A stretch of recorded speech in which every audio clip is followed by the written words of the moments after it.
gentlemen, OP Jindal Global University is privileged to host for the second time on our campus the President of India, Shri Pranab Mukherjee. I now request him to deliver his inaugural address.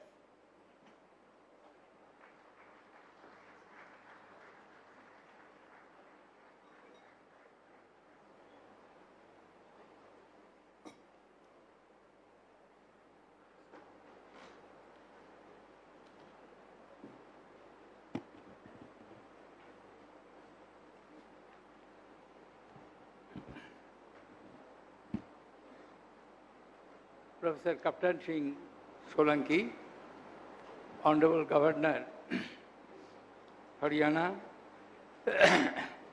Sri Ramvilas Sharma, Minister for Education, Government of Haryana,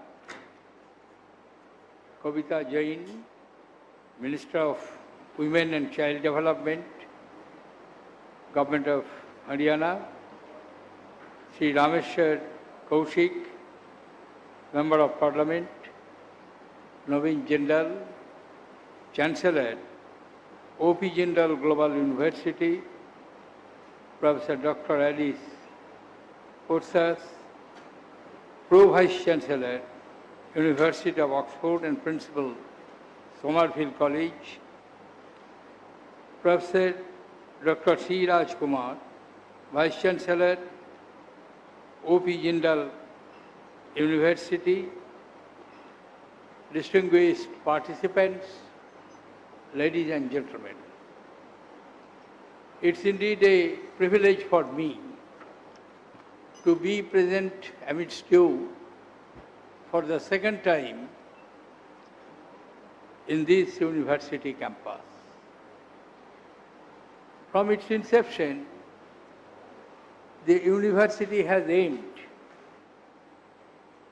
to be of high-class university, keeping its standard at par with the international institutions.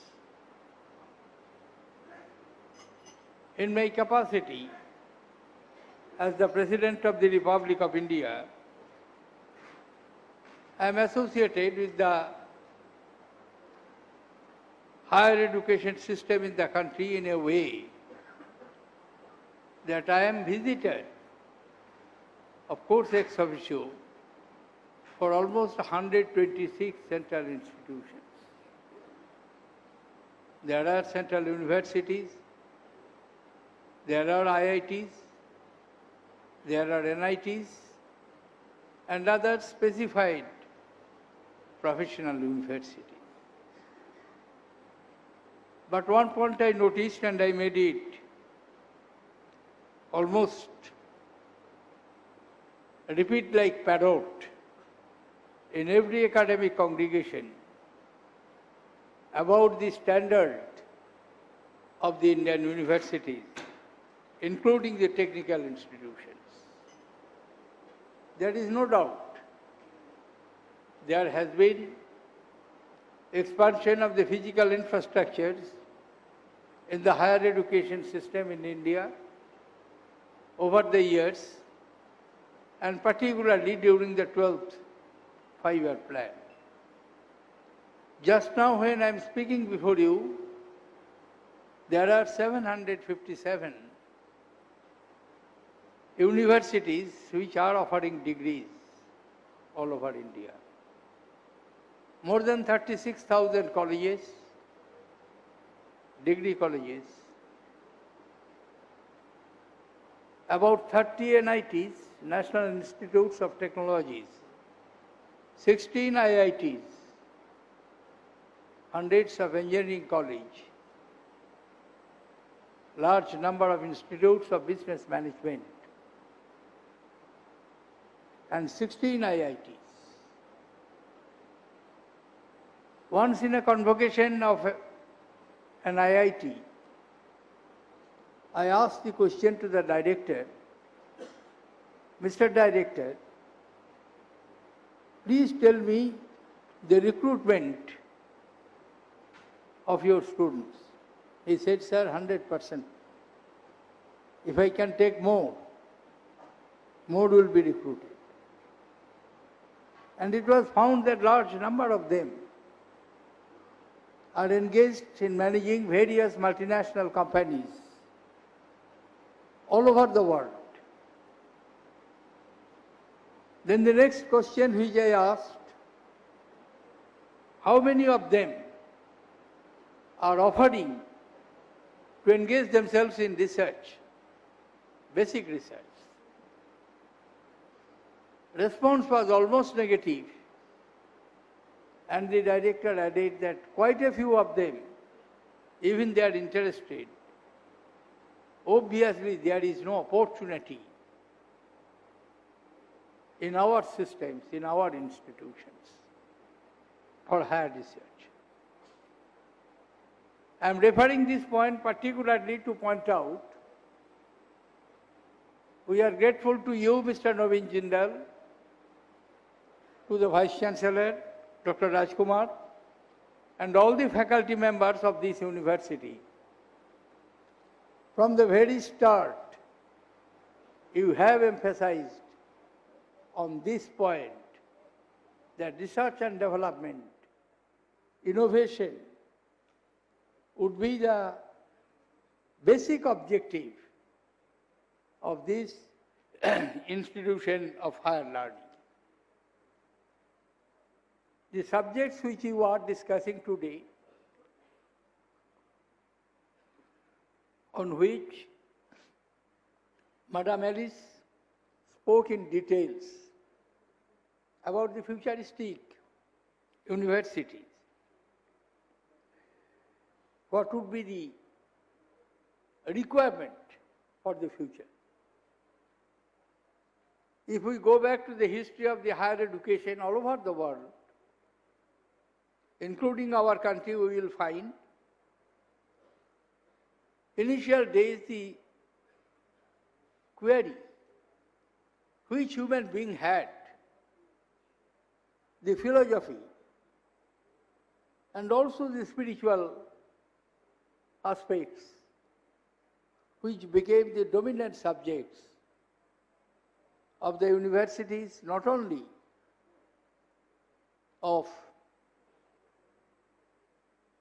specialized universities, but also the other universities.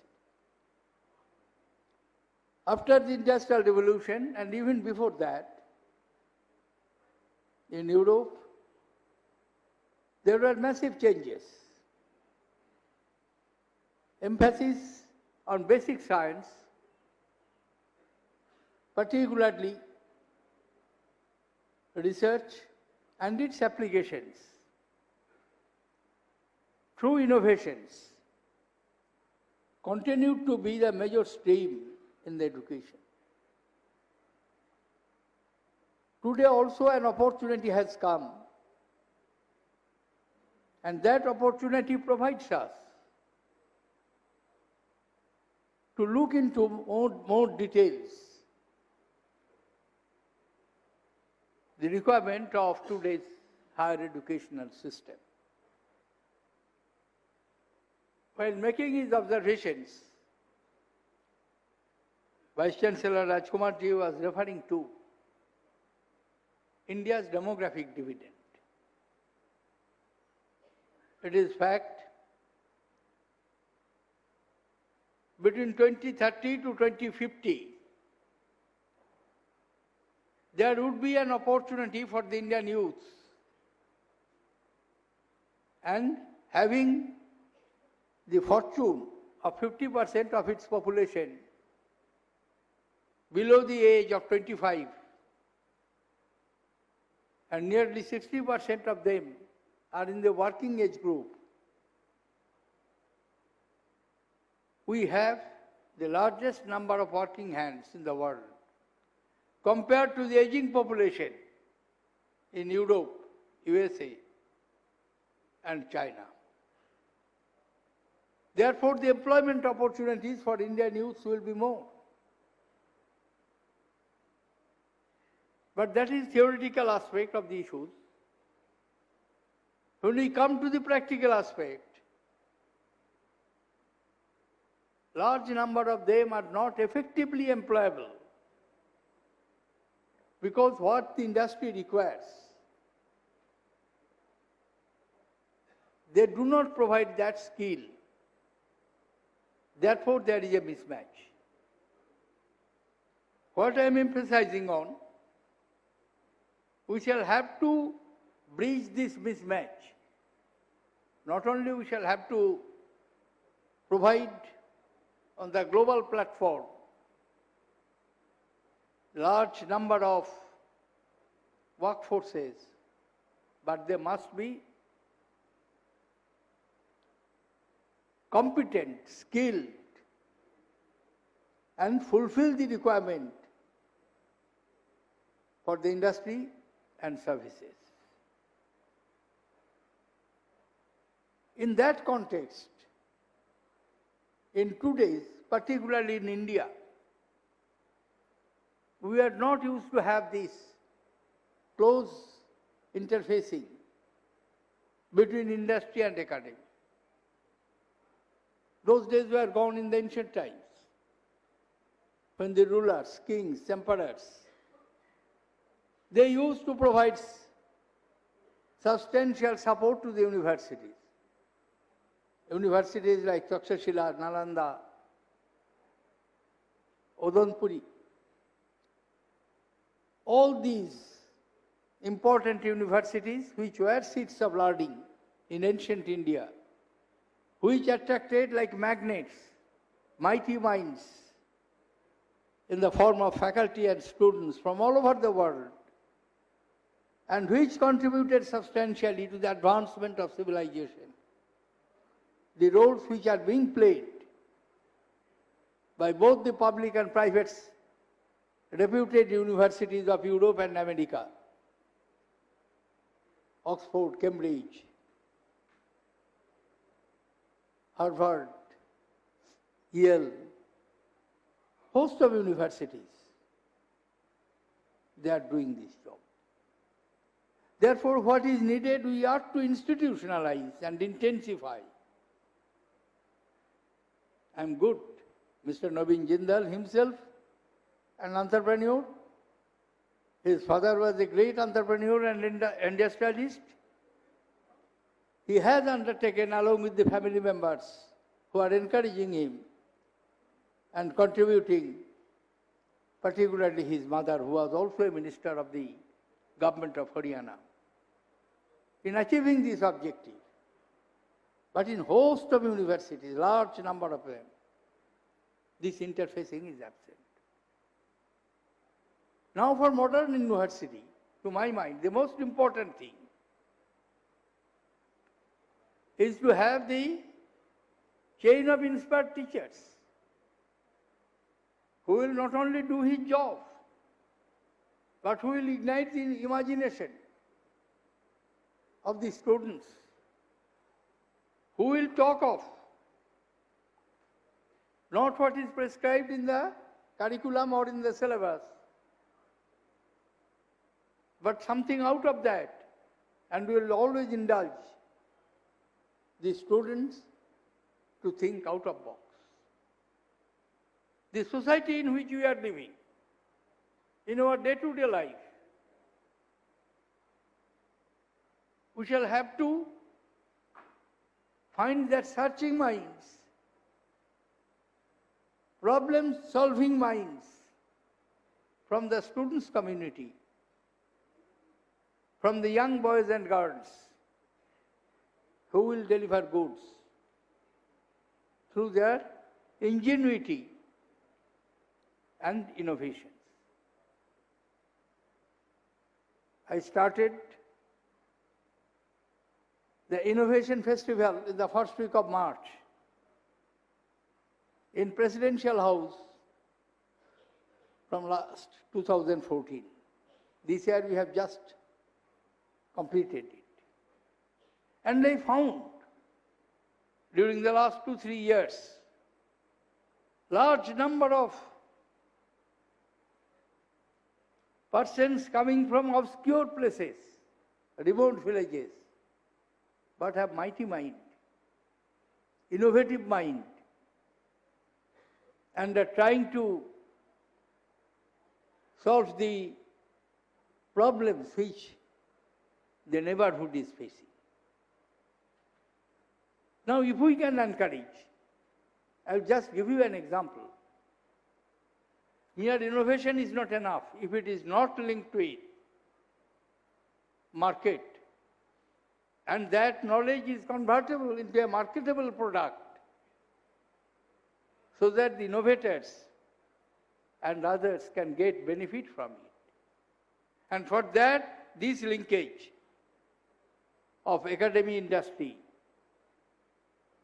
is absolutely needed. To my mind, in the future universities, having futuristic approach to the universities, there will be frequent exchange of faculties. Bright persons from the industry will come and teach in the universities. Teachers of the universities will go and they will manage, of course, in their respective subjects. Manage the different aspects of industry. This interchange, interfacing is necessary. It may take time, but what we can do in between, we can consult them, we can involve them in preparing the curricula. Every year the university could have a session with the local industries to find out what is your requirement, what is your planning for the next 10 years, so that my university can make investment in those areas, in those sectors. There has been a sea change in the thinking process. I always appreciate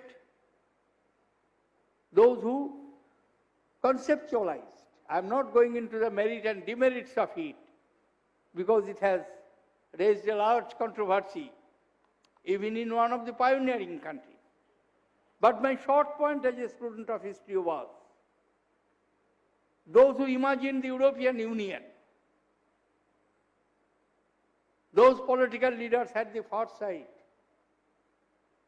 What dividend this step is going to give to the world? In the last century, we had, in the first half of the last century, we had 2 world wars.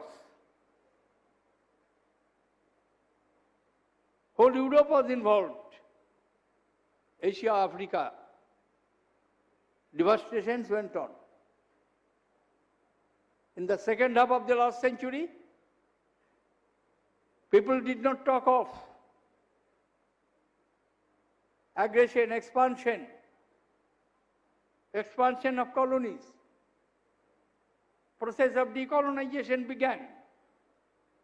But in Europe itself, the major change came through European Union. And the peaceful world got the dividend of tremendous improvement in technology, advancement in science, technology, invention of mobile telephone,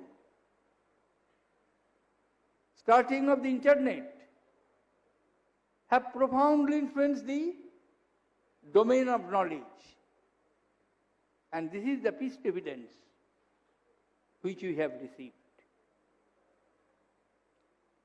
Therefore, to precisely talk on this subject, I would like to emphasize on that future universities must lay emphasis with the society, strong linkage between the various stakeholders of the society. Not merely persuasion of the theoretical knowledge. Side by side, in the Indian context, what we feel, major emphasis should be given on basic research. We are failing to do so. Our corporate sectors, our academic bodies, and even in the government, we are not fully aware of. We should make massive investment. Again, from history, I will just give you one example. That is the industrialization of Germany. Every one of us is aware of the fact. Before German unification, in the last quarter of the 19th century, Germany was not industrially advanced. Many other European countries, they had industrial revolution.